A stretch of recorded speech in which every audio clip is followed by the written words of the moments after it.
I'm Stuart Reed, Professor of Marketing at IMD. I'm here today to bring you the first in a 5-part series on effectuation. Effectuation is a set of entrepreneur heuristics, things that expert entrepreneurs have learned in the uncertain context of creating new products, new firms, and new markets.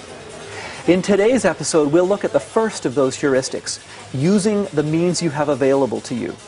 And we'll hear the story of a pair of brothers who used the things they had, the things they knew, and worked with the people that they knew to create a brand new product, a product which is both stylish and environmentally friendly, and in the process, create a whole business and even a whole industry.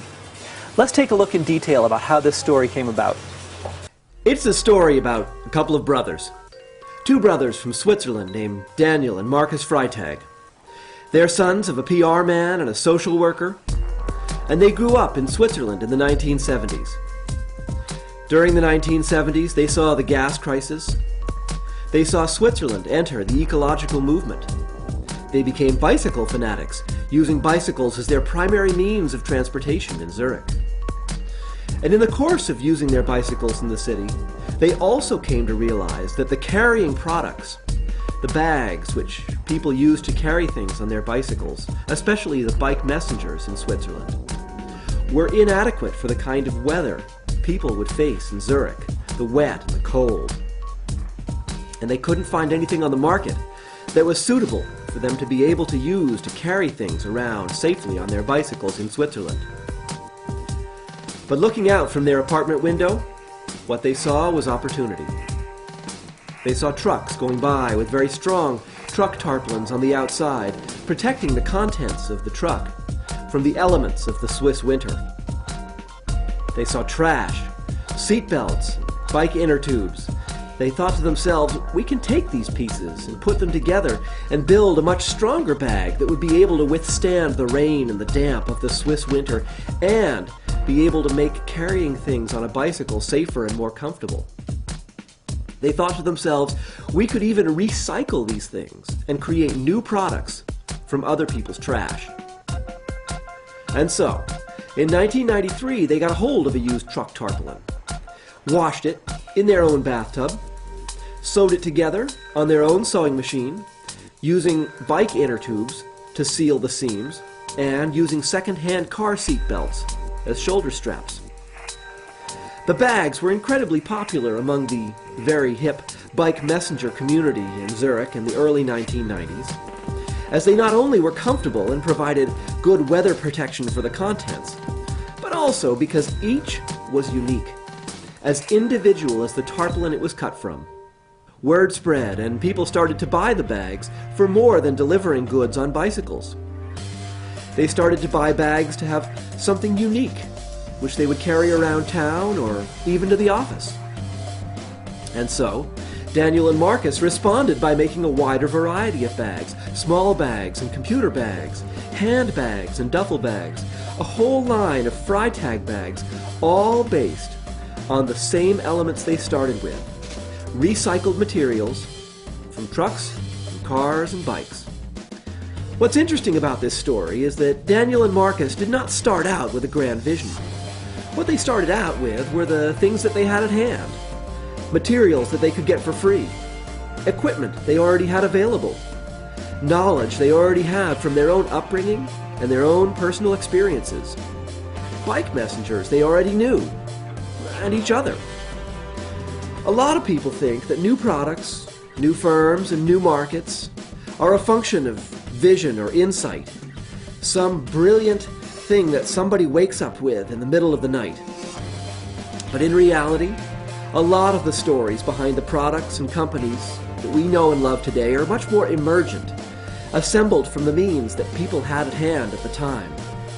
The things that people know, the things that people have, and the people that people know. And putting those things together in new and creative ways. The epilogue to this story is a very interesting one. Today, Freitag employs about 80 people and sells about 200,000 bags in 300 stores around the world each year. The bags are now part of the design collections at the Museum of Modern Art in New York City and at the Museum of Design in Zurich. It's interesting to see Marcus and Daniel continue to work with waste, resources they can have cheaply or for free. As you've been watching this video, one of the things you've actually been seeing is the creation of the new Freitag office in Zurich, Switzerland. It is an office created of more things the Freitag brothers had at hand. Used shipping containers designed to build a recycled office where the Freitags can work and sell their bags. And so, as you see it built, what you see is another transformation of trash and things people have readily available into something new and something valuable. There's no way of knowing what we'll see next from Daniel and Marcus. However, two of the additional things they have to work with are their understanding of two big trends unfolding in our society. One trend is individualization. In this case, personalized bags, each of which is distinctive because it's uniquely cut from a different truck tarpaulin, and so it offers its buyer a chance to have a bag that is truly one of a kind. The second is the trend of being ecological, taking advantage of the interest in recycling and reuse. And they're likely to continue along both these lines. Certainly the ecological one, as Daniel has still avoided getting a driver's license and exclusively rides a bicycle around Zurich. So, before we put this principle to work for you, let's take a step back and look at what Daniel and Marcus had to work with. They started with the things that they knew. They knew that there were bad products for bike messengers. They knew about recycling and ecology. They knew that people like to have individualized, personalized things, and they also knew about bike transport. The things that they had were trash, access to used bike inner tubes, used seat belts, and used truck tarps. They had a sewing machine and a bathtub, and they were able to get cheap used containers for their new office. And the people they knew, their parents who provided them access to information about marketing and social work, their clients who started using the bags and giving Marcus and Daniel feedback on what they liked and didn't like, and helped them create the market as well. When you see all these things laid out, it's easy to imagine how you can put them together and end up with a successful company like Freitag. It's also easy to imagine a number of other different paths the Freitag brothers could have taken, which could have been equally or maybe even more successful. But what's really important to see is where opportunities come from. That they're not magical or visionary, but that they are transformed from things that we, by and large, already have. So, what we've seen here is the creation of a brand new product, a brand new firm, and even an industry from just the things that already exist. We've seen the Freitag brothers take used truck tarpaulins and used bike tires to create very stylish and very environmentally friendly bags.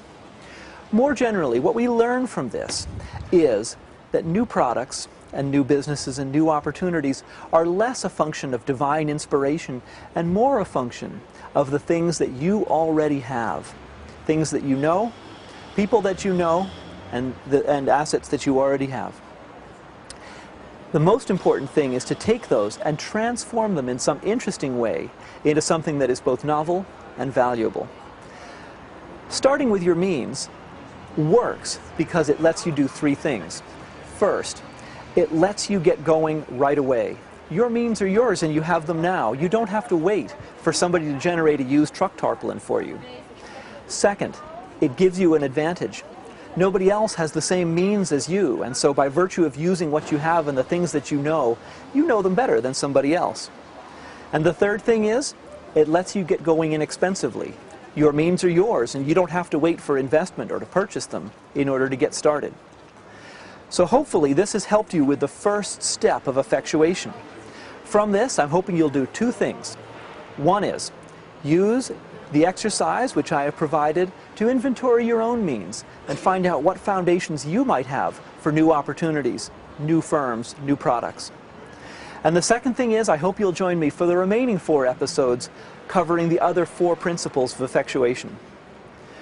Hope you've enjoyed this. I thank you very much. This has been Stuart Reed, Professor of Marketing for IMD.